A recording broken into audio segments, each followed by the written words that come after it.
అధ్యక్ష, ఆ paper leak అయిపోయినట్టుంది అధ్యక్ష. నేను ఏదైతే మాట్లాడదాం అనుకున్నామో గంటా శ్రీనివాస్ గారు మాట్లాడారు అధ్యక్ష.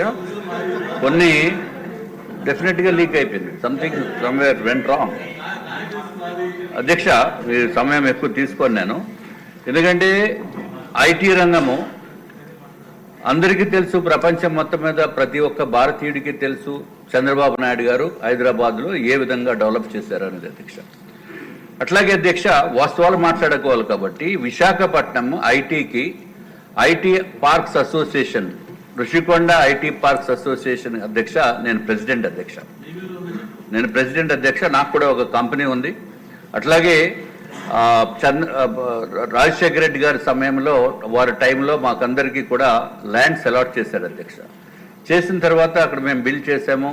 సరే, తర్వాత ప్రభుత్వము చంద్రబాబు నాయుడు గారు వచ్చిన తర్వాత అత్యంత అద్భుతంగా చేద్దాం అనుకున్న సమయంలో అధ్యక్ష మొదలు పెట్టడం జరిగింది. మిలీనియం టవర్స్ కట్టడం జరిగింది.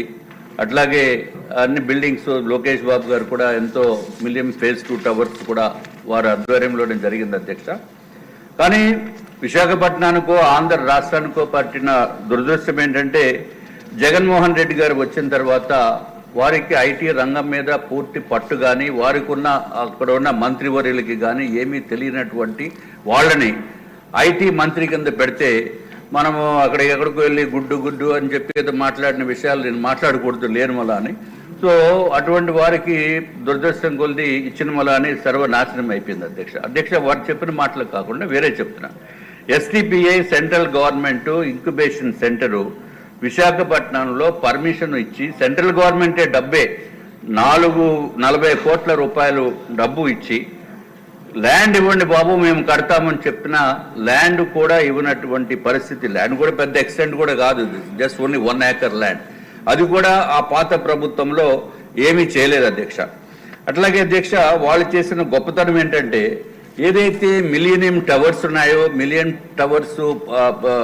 టవర్సే కాకుండా ఫేజ్ 2 టవర్స్ ఉన్నాయి అధ్యక్ష.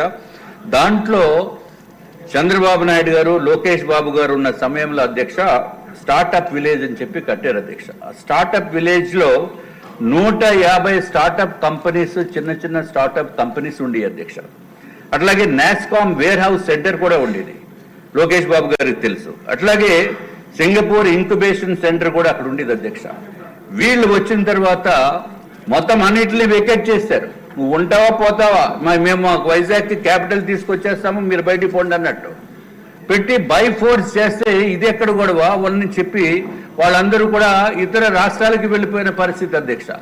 అంటే విశాఖపట్నాన్ని కంప్లీట్గా ఐటీ పార్క్స్ యాంగిల్లో చూస్తే అధ్యక్ష సర్వనాశనం చేసింది జగన్మోహన్ రెడ్డి గారి ప్రభుత్వం అధ్యక్ష.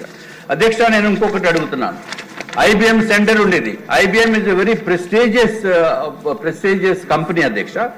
దాంట్లో కనీసము ఒక షిఫ్ట్కి 400 మంది పనిచేసేవారు అధ్యక్ష. తర్వాత వాళ్ళు వెళ్ళిపోయారు. హెచ్ఎస్బిసి 3000 మంది పనిచేసేవారు అధ్యక్ష. ఒక షిఫ్ట్కి 3000 మంది పనిచేసిన వాళ్ళు వీళ్ళు ఎప్పుడు వాళ్ళ బిల్డింగ్ను ఆక్యుపై చేస్తారో ఎప్పుడు పోవాలని చెప్పి వాళ్ళు కూడా వెళ్ళిపోయారు అధ్యక్ష. వెళ్ళిపోవటం అంటే ఎక్కడికో ఇతర దేశాలకు వెళ్ళిపోలేదు, మళ్ళీ ఇతర రాష్ట్రాలకు వెళ్ళిపోయారు అధ్యక్ష. అట్లాగే వైజాగ్లో ఏదైతే ఎవరికి గ్యారంటీ లేనటువంటి పరిస్థితి, అంటే కంపెనీ స్టార్ట్ చేస్తే గ్యారంటీ లేదు అక్కడ ఉండొచ్చో లేదో. అయిపోయింది అధ్యక్ష. I'm the president of IT parks association. This pertains to Visakhapatnam and also I'm the floor leader of Bharatiya Janata party. Floor leaders కూడా మీరు సమయం ఇవ్వకపోతే ఎట్లా దయచేసి అధ్యక్ష.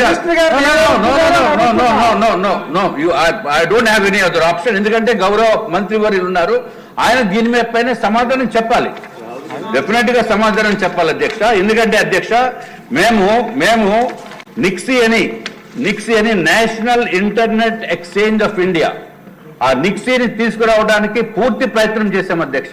వాళ్ళ ఆఫీసర్స్ వచ్చారు, నేను ఒక్కనే కాదు, నాతో పాటు మా మిత్రులు నరేష్ కుమార్ అని సింబియోసిస్ టెక్నాలజీస్ వాళ్ళు ఉన్నారు అధ్యక్ష. వాళ్ళని తీసుకొచ్చి కేవలం 3000 నుంచి 5000 SFT ఇవ్వండిరా బాబు మేము అక్కడ పెడతామంటే సైట్ ఇవ్వలేదు అధ్యక్ష.